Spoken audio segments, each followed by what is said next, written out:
This is Michael Popok, Legal AF. We got another potential corruption scandal with Donald Trump's name on it, this time in Georgia. Georgia has a state election board, the way most states do, except this one is a 5-member panel, and 3 of them are Trumpers and election deniers. And one of them in particular, Rick Jaffaris, maybe just try to cut a deal with the future Trump administration to get a job with the Environmental Protection Agency in return for him helping Donald Trump in Georgia in the election process. This is that transactional thing that Donald Trump likes to do, buy and sell people and their values, and he may have a willing participant in Rick Jaffaris. I mean, The Guardian and some other news outlets reached out to him and asked him point blank, did you try to cut a deal with Donald Trump and the Trump administration to get a job in his administration in return for your votes on the board? And why is this so important? Because at least in Georgia, the Georgia State Election Board is in control of rules and regulations around the integrity of an election, about how votes are counted, about how voters vote, about who's registered and not, whose votes end up in the trash can or in the provisional ballot box instead of in the real ballot box, and how votes get certified. Back in early August, we saw some rule changes by this Trump election denying dominated 3-2 election board that favored obviously Donald Trump. In particular, two in particular now are looking very suspicious, given that one of the members is trying to actively seek a job, at least that's been the reporting, with the Trump administration as an Environmental Protection Agency person. They did 2 things back in August that were not head scratchers because we expected it. One of them was they reopened and sent another referral to a district attorney, the attorney general in Georgia, to reopen an investigation into Fulton County government and Fani Willis, the prosecutor who brought the case against Donald Trump and 16 others for election fraud. Sure, why don't we open up an investigation of the county who's just trying to open up an investigation about crime in their county? Why not? So we had that. And then secondly, they empowered and expanded the election board in any county to investigate any vote before allowing certification. Again, creating an unnecessary step to benefit Donald Trump to delay the certification of the election in Georgia. That was the board. Now, that board is dominated by 3 pro-Trumpers, MAGA election deniers. Rick Jaffaris, who I'm going to talk about extensively on this hot take, Janelle King, and a woman named Johnson. Those are the 3, okay? Rick, what came out is that Rick Jaffaris, this is after he had already voted to help Donald Trump, apparently let it be known that he's, quote unquote, retiring soon and would love a job in the District 4 of the Environmental Protection Agency Southeast region to become a director for them in the Trump administration. Talk about a quid pro quo. I mean, that's like dangling, a red flag in front of a bull. Donald Trump's all about the transactions. He's all about the quid pro quo.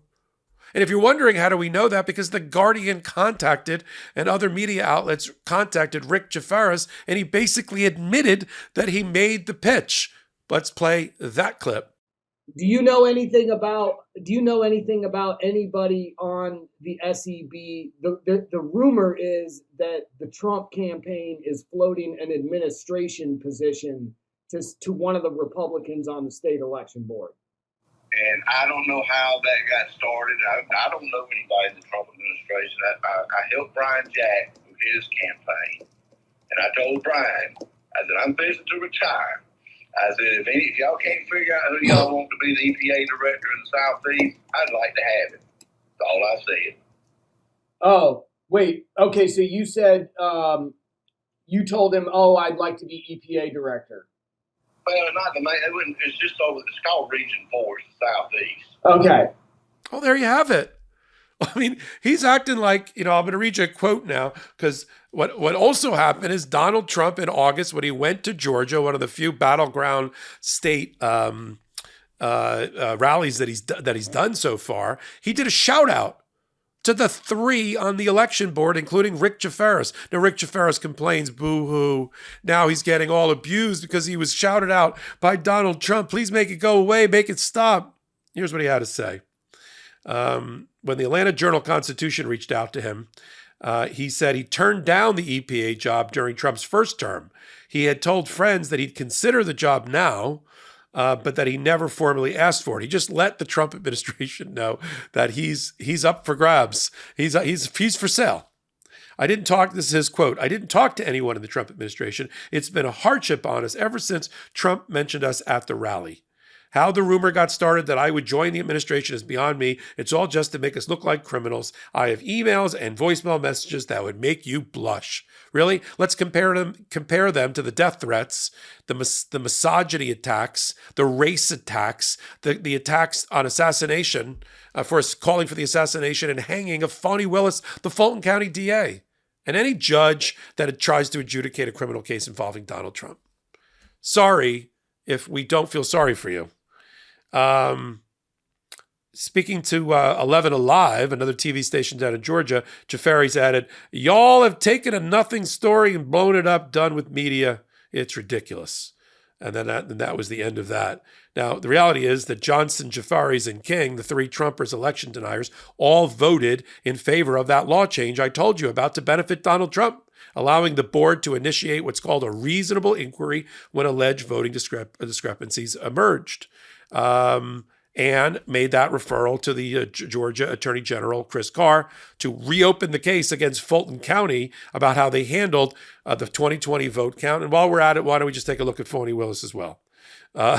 Because why not? So, as the a Fair Fight Action, a voting rights advocacy group in Georgia, said in response to this, this is how they call it, and they're calling it like they see it. Jafari's suggestion of himself for a specific job and another potential Trump administration while serving on Georgia's election board and passing new election rules supporting Trump reeks of corruption. We agree. Look, we got to continue to follow everything that Donald Trump's doing. It's relatively easy because he doesn't just like to do one deal or transaction. He does them over and over and over again. He's always trying. He thinks everybody is as greedy and corrupt as he is, and he's got this knack for finding the Achilles heel of anybody that he's dealing with and dangling something in front of them and try to get something in return. All these people that have pledged loyalty and fealty to Donald Trump now that you're seeing, all part of the Project 2025 movement, sitting in think tanks as shadow governments, just waiting to come back into office for the Heritage Foundation and everything else, is because they think they're going to get plum positions in the Trump administration if he gets back into office. And any crime that they commit will be commuted, pardoned, or he'll grant them clemency. So they are just... they think they have superpowers that can't be stopped. They're unstoppable. And so Donald Trump continues to do this at the state and local level, at the national level, and for anybody that works with him. We got to call all this stuff out, and we try to do it here on the MeidasTouch Network and on Legal AF.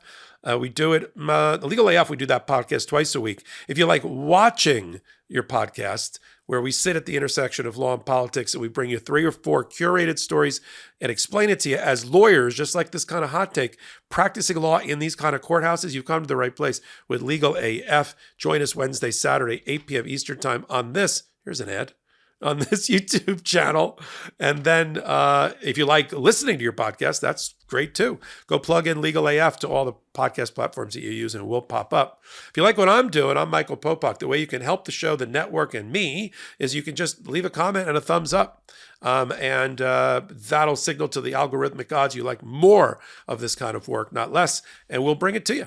And then you can also, if you like the law part of the law and politics, we got a new Patreon, patreon.com/legalaf. And for the cost of about 2 cups of coffee a month, you'll get exclusive content you won't get anywhere else on the internet, including to be able to have Q&As with me, Ben Meiselas, and others. So until my next hot take, until my next Legal AF, this is Michael Popok reporting. Love this video? Make sure you stay up to date on the latest breaking news and all things Meidas by signing up to the MeidasTouch newsletter at MeidasTouch.com/newsletter.